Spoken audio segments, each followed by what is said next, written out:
What's up, dudes and duties?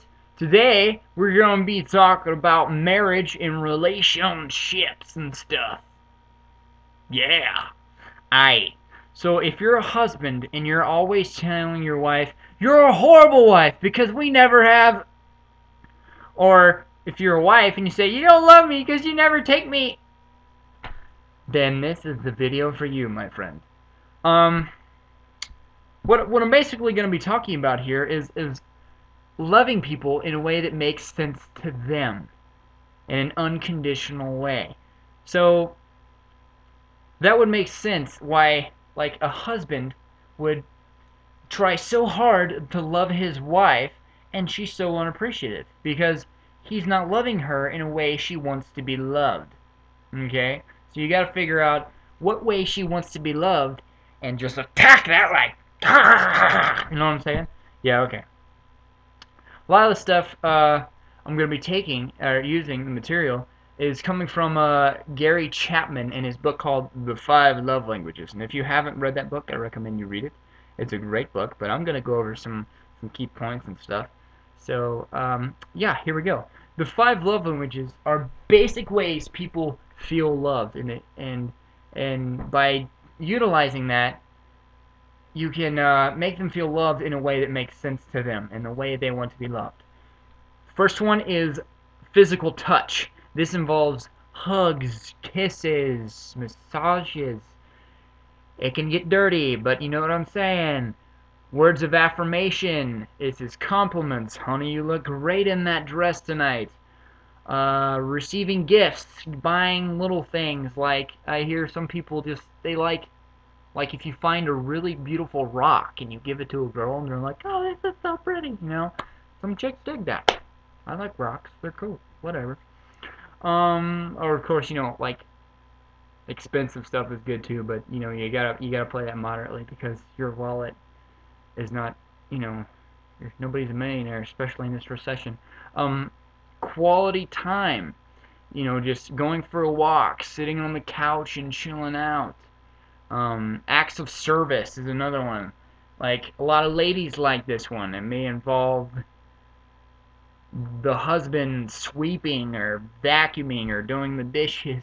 Ugh, I don't particularly like doing that, but I know, for example, my mom kind of digs that, so I do it for her, and she's pretty appreciative for it. That's a lot of ladies like acts of service, so dudes, keep that in mind, because your lady friend might like that. Um, I think that everybody can feel loved by all of these love languages to a certain degree. I don't think that there's like a person is quality time and that's the only way they feel loved. I think that you have to use all five of them to certain degrees and you have to mix it up and get creative. For example, on a scale of 1 to 10, somebody may say that hugs are like an 8 and they really love hugs and they're like, yeah, I like hugs. Or they may say like receiving a gift is like a 3 and they're like, oh, well, that's cool, thanks. I feel loved and I know you care about me, but I'm not exactly skipping for joy and jumping in your arms. Um,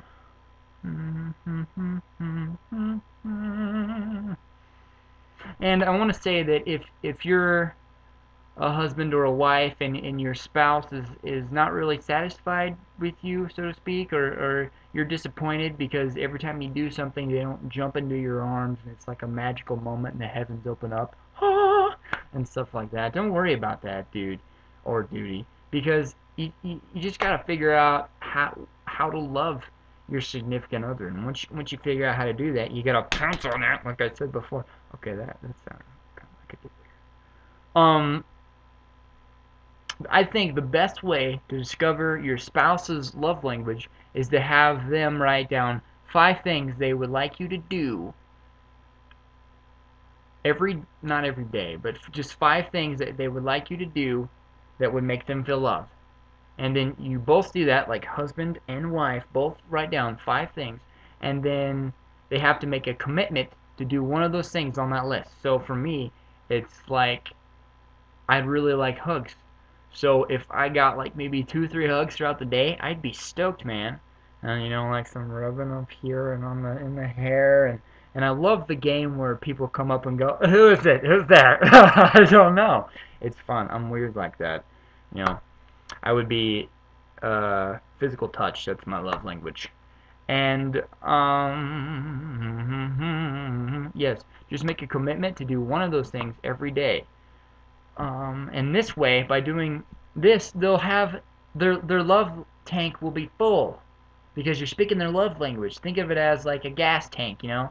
You're by loving them, they continually their gas tank keeps getting full and full, and they have more love spilling over. And when they themselves get their needs met, they're gonna want to meet your needs too because they're just stoked about it. You know, it's the way love works. I think. I don't know. I'm just kind of giving these facts from stealing it. I've never actually been there, but I hear it works. Okay. Um.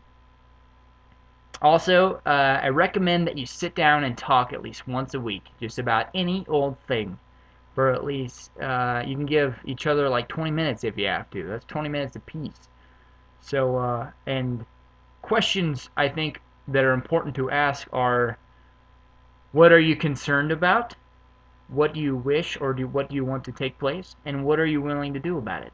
So a wife may be like, well, I'm kind of concerned about, you know, Timmy and his braces. He's not doing so well.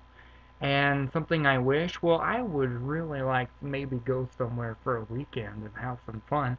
You know, something like that. And what are you willing to do about it? Well, in that situation, it would be like, well, I'm willing to, you know, schedule a weekend where we could go do that or whatever, you know. Be willing to work with each other and stuff.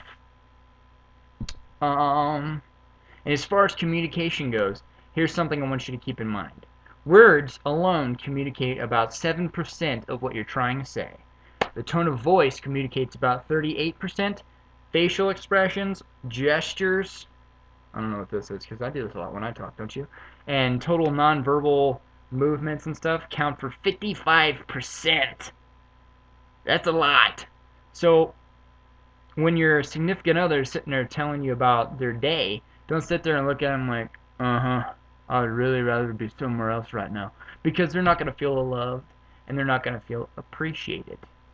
And also, I think it's important that when your spouse has hurt you or offended you in some way, that you communicate that, but you have to do it in a loving way that doesn't condemn them. Not like, what's the matter with you? Why are you always hurting my feelings? You know, stuff like that. That's not cool. Nobody likes to hear that. Do it through what is called I feel messages. What this means is you basically just say how you feel. So if a woman, like say she spends an hour cooking a nice meal and she calls her husband and says, hey, you know, I got a nice meal waiting for you and it'll be here when you come home, and I'm looking forward to eating with you about 6 o'clock or something. And the husband's like, oh, okay, honey. And 6 o'clock goes by, he doesn't show up. It's 7, still not there. It's 8, the candles on the table are starting to dwindle. And he shows up at 9 o'clock, and the wife is like totally crushed, you know, because she spent all this time working on it. And the correct way to communicate that would be, honey, when I spend all this time making a meal for you and you don't show up, it makes me feel like I am not a part of your priority and that you don't care about me and that I am not significant in your life.